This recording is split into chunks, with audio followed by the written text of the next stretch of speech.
I remembered the name of that minister that whose challenges in the paper about a gay church in Omaha ended up in that big conference at UNO. Murdoch was his name. And that's one of the names of the god of Babylon. So I thought it was so interesting. And I took sort of secret pride in the fact that my last name comes out of Scripture, and so does his, but he's not on the winning team.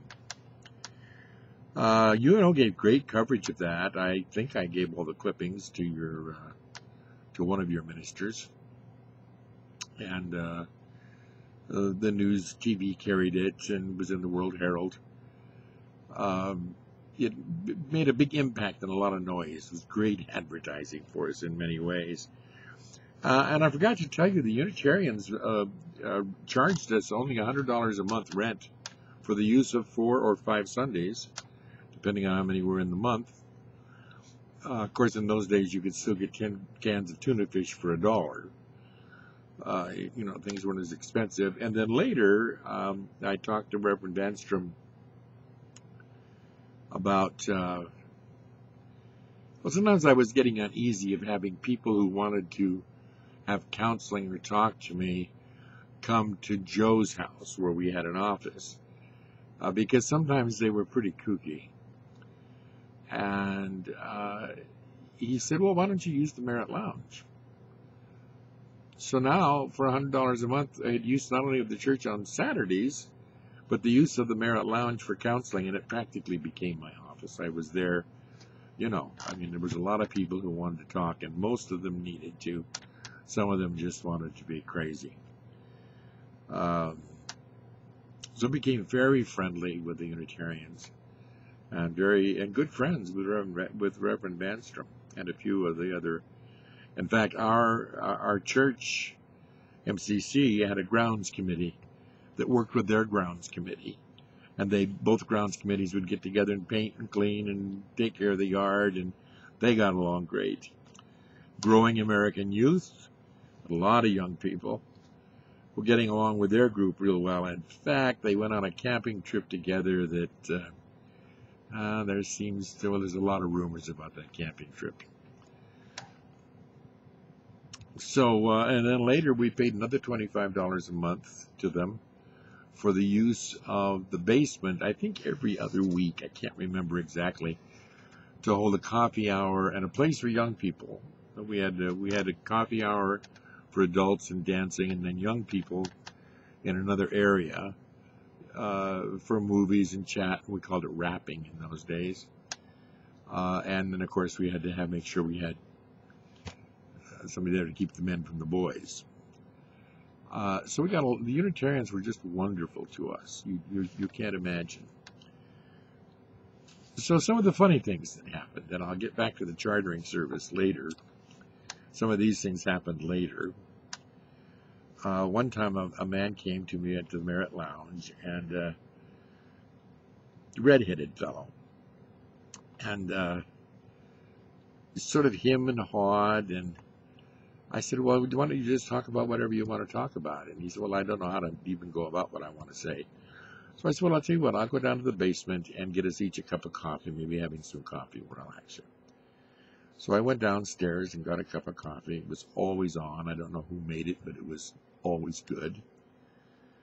And by the time I got back up to the office and opened the Merit Lounge and opened the door, he was standing there bare naked. I said, what's going on? Well, I think if I have an experience, I'll be able to tell for sure whether I'm gay. And you thought you'd have the experience with me. Well, isn't that why you're here? So I had to explain to the man, though, that it wasn't the reason why I was here, and that I would step back out into the hall and he should get fully dressed, and then we can talk about what he came to talk about. So I put his coffee cup down on a thing out there, and I walked over across the sanctuary to Banstrom's office and told him what had gone on. Gave the guy a few minutes and went back, and of course when I got there he was gone. I saw him several months later at Crossroads. I don't think he saw me. And then there was a time the guy came into the church, burst into the back door, scared the hell out of the secretary, and ran in there because he was going to cast the homosexual demon out of me. And he ran up the stairs to the church. Well, of course, I'm around the corner in the Merit Lounge. If anybody knows that Unitarian church, Reverend Vanstrom is in the minister's office, which is on the right side as you're facing the head of the sanctuary. He's on the right side of the sanctuary, with the left side if you're standing in the pulpit. And that's where he ran to Reverend Vanstrom. He's trying to cast the homosexual demon out of Reverend Vanstrom, you know, and Unitarians don't even believe in demons. So I heard the ruckus, and I came out and I said, what's going on? He said, I'm coming to cast the homosexual demon out of this man. I said, what's the wrong man? I'm the man. But I got to tell you, you cast him out of me, he's got to go someplace. I'm going to just cast him back into you in the name of Jesus. And his face went white, and he turned on his heels, and he ran out of the sanctuary and ran back past the secretary and ran down the stairs and ran back out into the alley.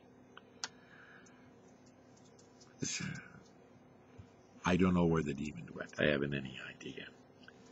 And then one of the most curious things that happened to me during the whole process is I got a call from the Douglas County Hospital wanting to know if I would do an exorcism. And I said, well, I don't know. I've never done an exorcism. I don't know anything about exorcisms. Well, and I'm shocked that you're calling me. These are psychologists, right? It's 1973 or 1972 or whatever it is. And they said, well, but she believes in exorcism, and she believes she is infested with a demon that is a spider. And she insists on being called Spider. So I said, well, don't Catholics? And they said, well, we've called them, they won't come. She's not a Catholic. I said, well, I don't believe in casting out demons. And she said, but well, she does. Maybe it'll help. So called a friend of mine and talked to a Catholic friend of mine, and we put together sort of a ceremony. I went down to Douglas County Hospital and cast the demon out of Spider. She got better. She joined the church. She wanted to become a deaconess. She got a job as a mechanic somewhere. And then it turned out that she was a transsexual. She'd been a boy and become a girl, a woman. And now she was a lesbian. And then I don't know what happened. I don't know where she went. Somebody said she changed back to her real name. But it was one of the most unusual situations I'd ever encountered, except for the first time Gary and I attended a conference together out in California. Now, by now, MCC was a few years older. When we had those first conferences, you know, a few people were blacks. Troy was vested. It wasn't, you know. And we went out to California for this, and or maybe it was Estes Park. I can't remember. But the first time we went to a huge, big thing where there were many ministers. And we had just simple vestments, you know, your typical Protestant Presbyterian type vestments. And but we decided for the entrance we wanted everybody vested, because there were lots of lay people there, lots of curious people there. You wanted to show strength in ministry. When we got outside from our rooms to get in line to proceed into the church, I have never seen. There were people dressed like popes and cardinals. There was a guy from the San Francisco church, the minister, who was dressed in leather vestments, black leather vestments. You have never seen. It looked like Halloween at the Vatican, or so. I've never seen anything like it in my entire life. And so right there, we coined the term transvestments. And from then on, regardless of how appropriate they might be, we were putting on our transvestments. That was quite something. Chartering service was, we had over 125 members. We'd invited the governor, the mayor, chief of police. The first mayor, Zydek, had been wonderful to us. He had a big problem. The police had a big problem with gays in the parks, male gays in the parks. And but they were taking down license plates if men parked anywhere down around the gay bars, and men didn't want license plates taken. So they wouldn't go to the gay bars. So I went to Zydek and said, if you'd stop that practice and let people know you've stopped the practice and really stop the practice, lots of people won't go to those public places. They'll go to meet other people in the bar. That's what the bar is for. Now you know where everybody is, and you don't have anybody going to shock a child. And he went along with it. They've been very good. So we invited him. A couple of city officials attended. We got wonderful letters of why others couldn't, including the governor. Packed that church. We brought in Bobby Sirico from Seattle. Reverend Troy Perry spoke. Our choir performed gorgeously. We had to bring up folding chairs, and then the foyer was full. We had to put a speaker system out there, and the basement had people in it. I can't remember his name anymore. I'm just so embarrassed right now. Oh, he was a charter member of the church and into electronics, and he lived with Tom Metcalf for a while. I'm getting old and so forgetful. Please forgive me, because I know his name will pop into me the next time I do something about the church. But he set up a whole sound system. It was incredible, and the whole thing got taped, and somehow the tape got lost, except for a few songs, which I put on DVD for your minister there.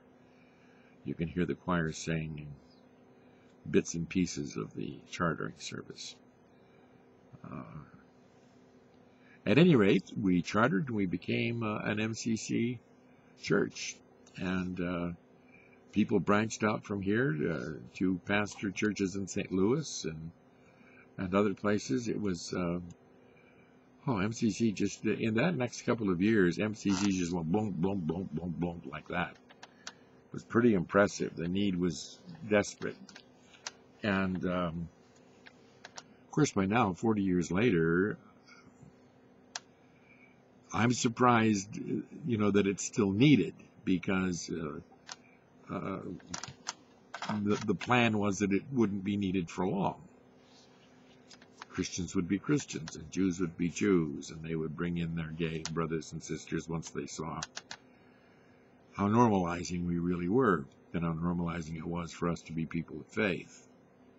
And now, really, our lives were so much the same. But it didn't happen that way. I mean, it's 2014. I went back into Catholicism and taught at the College of St. Mary for years and years and years, and finally, Vatican II, all the hopes just collapsed under Pope John Paul II and Ratzinger, and that sort of dovetailed with my retirement, and I left the Catholic Church, and Gary had been a Methodist minister, and we sniffed around a couple of churches and looking for things for all of us. We have the three guys with retardation who are ours and live with us. And First United Methodist Church.